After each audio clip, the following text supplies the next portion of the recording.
Today, being the 23rd of April 2025, there is a current war that is going on in Okigwe State between the men of Major General Gento de Yahoo, the General of the Biafra Liberation Army, into war, live and direct today. And the men of the Biafra Liberation Army are using Ogbunigwe to destroy the zoo. As you can see it, as you can hear watch the video and know what is going on. Currently in Obinetiti, in Arondi Zog.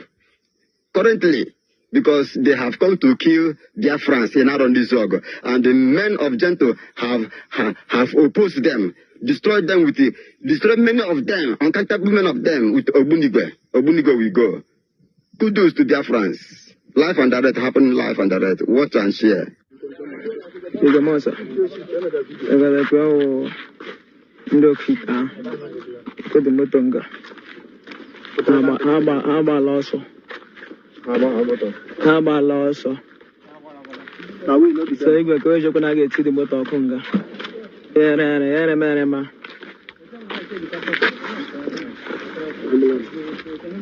Ngele pia. Position. Ndora de kajo tamuna. Ngele pia.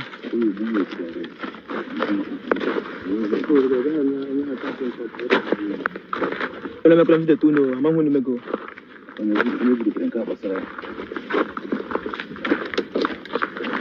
This song. No, you people one challenge.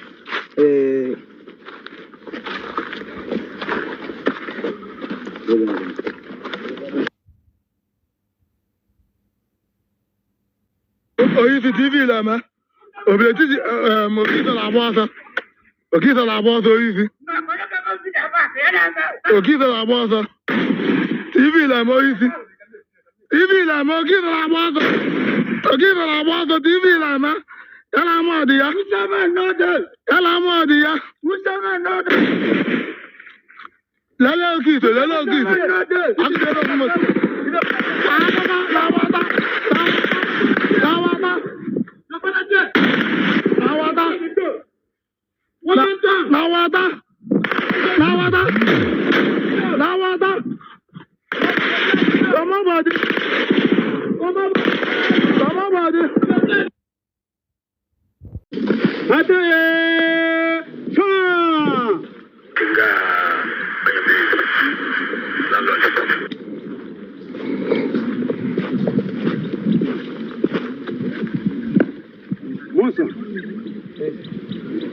We have 10 in the parade.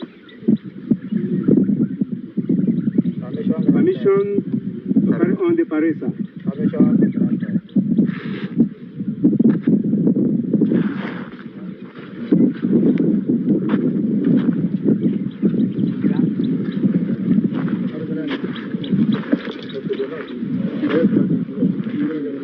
Bayonet, mark time.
Right about Bayonet, right.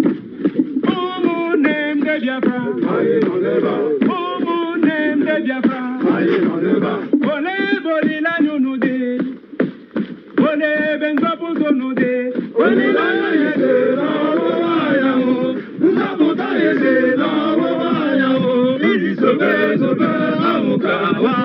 Our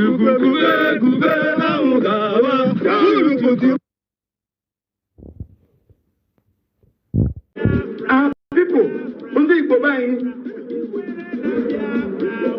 they connive with Fulani to perpetuate this criminality. They have no know because those who have been victims, those who have been kidnapped, they come out and they reveal what happened. And some of them the mask, only put mask. Yeah, our local people in that midst.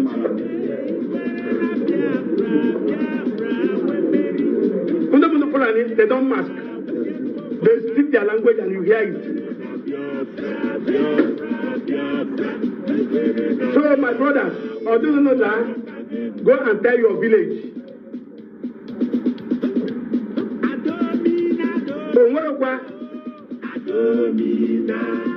Any solution? Got to self-defense. You have the right to self-defense. We must rise to defend ourselves. Government has failed us.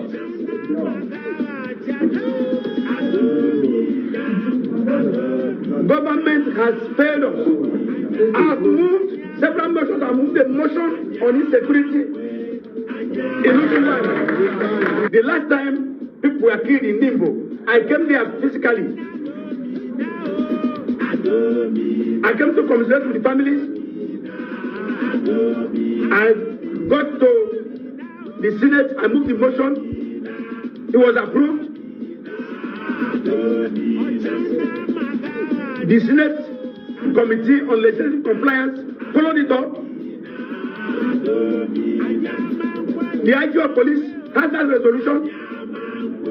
The Chief of Army Staff has that resolution. The Director of DSS has that resolution. Nothing has been done. Many state governments are not waiting for federal government any longer. Federal government. Our body they shake, I beg. At Kogi State, I beg. Amado de Miki. Amado Ajegu, I beg. Drivers where they come, passengers where they come, I beg. Me on a stop, kidnappers they road, I beg. I beg. Me on a pray for us where they go. All right, wonderful people, welcome back to this wonderful channel where we'll bring you back-to-back updates and information as to the hot. In case it's your first time of joining us on this wonderful channel, kindly go ahead and subscribe, like, comment, share, and also remember to on your notification button so that whenever our news drop, you go be the first. We'll collect them. Let's go down to the news proper. See the hot. You don't share. Some like people for this social media don't they talk say Nigerian government don't approve say may they extradite Mazi Simon Ekpa con Nigeria, make him come face his court charges as the news alleges. This is allegedly, but of course you know that the enemy of Biafra doesn't sleep. They are always there to find fault. They are always there to make sure that they tarnish the image of Umuchukwu. But Kuku Okika Abiyama will not allow them. Meanwhile, let me read out that news for you. It's just for reading sake so that you can see what the enemy of Umuchukwu is planning for them. Meanwhile, on the same said date that they say that Simon Ekpa is supposed to be extradited, which is July 15th, 2025, he is scheduled for a court appearance also in Pijai, Finland, like T, so that you know that these people are just peddling lie about Chineke Chukwu Gozira Gozi. Let's go down to that information. The Finnish authorities have approved the extradition of Simon Ekpa, a controversial Finnish Nigerian separatist agitator, to Nigeria. The transfer is scheduled for July 15, 2025, following a ruling by the Pijat-Hami District Court in Laiti on April 18, 2025. Ekpa, who refers to himself as the Prime Minister of the Biafra Republic government in exile, has been at the center of escalating separatist rhetoric targeting Nigeria's southeastern region, contrary to persistent claims in Nigerian media and some official quarters. Ekpa is not affiliated with the Indigenous People of Biafra, IPOB, a group that has repeatedly disowned him. We don't understand why the Nigerian government and media continue to tag him as a leader of a faction of IPOB. That is pure misinformation and deceptive, an IPOB spokesperson stated. Simon Ekpa runs his own network.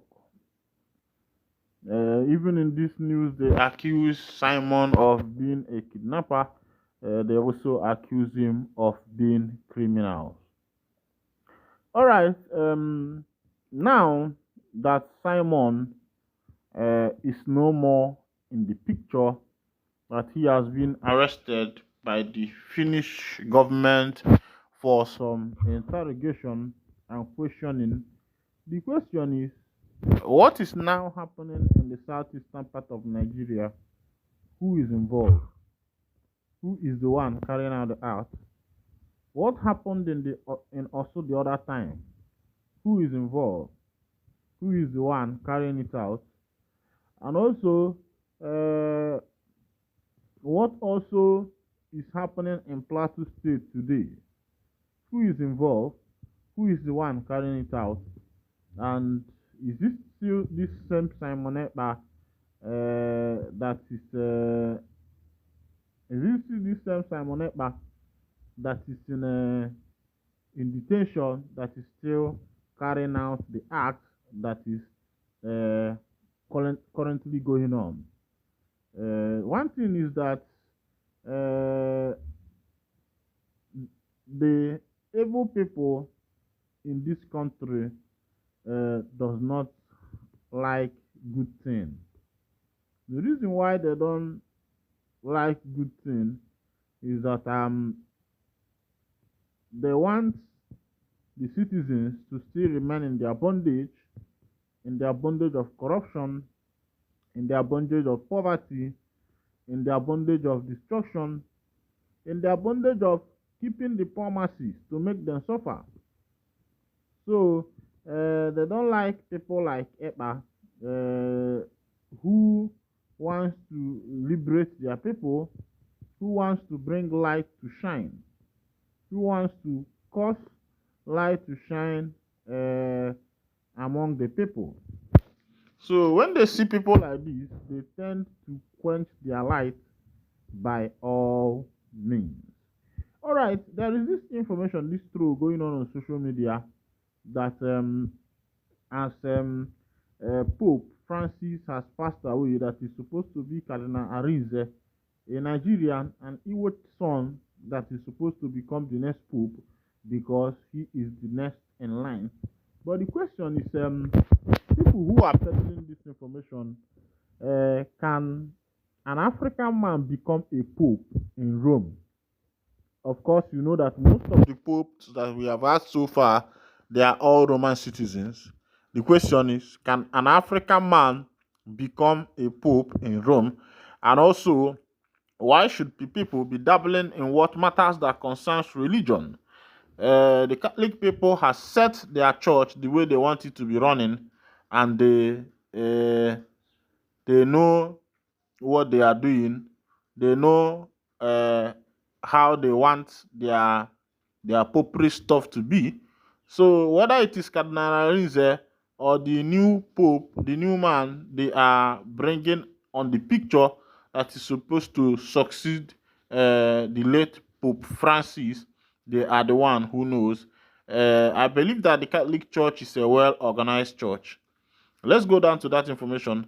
Now, the Vatican is presenting someone named who is Cardinal Kevin Farrell, the acting head of the Vatican. When the world learned of Pope Francis' death on Monday morning, an Irish-American cardinal, little known in the wider world, was the one to break the news.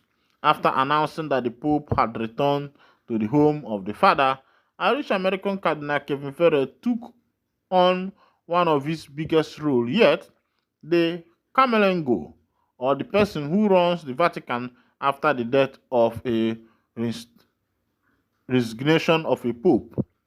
Pope Francis nominated the cardinal for the role in 2019. The cardinal will remain in the position during the Apostolica Sedis vacance. the period between the death or resignation of a pope until the election of the next pontiff. He also will play an important role in the centuries-old ceremonies to mourn Pope Francis. Born in 1947 in Dublin, Ferrer attended the University of Salamanca in Spain and the Pontifical Georgian University in Rome, according to the Vatican. He held roles in churches around the world, serving as a chaplain at the University of Monterrey in Mexico, as well as a parish in Bethesda, Maryland. All told, the 77-year-old spent more than 30 years working for churches in the U.S. Farrell was appointed Bishop of Dallas in 2007 until Pope Francis asked him in 2016 to serve as the leader of the Vatican's new department responsible for the pastoral care of families, raising him to the rank of cardinal. Years after naming him as Camerlengo, in 2023, Francis chose Ferrer as president of the Supreme Court of Vatican City State. He was also named president of the Commission for Confidential Matters. As Camerlengo, Cardinal Ferrer will be tasked with making arrangements for the conclave, the process through which the next pontiff is selected. Technically, a Camerlengo can become pope, as has happened twice in history. Giacomo Pesci, Pope Leo XIII in 1878, and Eugenio Peselli, Pope Pius XII in 1939. The cardinal also will preside over the certification of Francis' death, laying his body into the coffin. After that, the cardinal is expected to lead a procession, moving the post body from the chapel of the Domus Santa Marta to St. Peter's Basilica.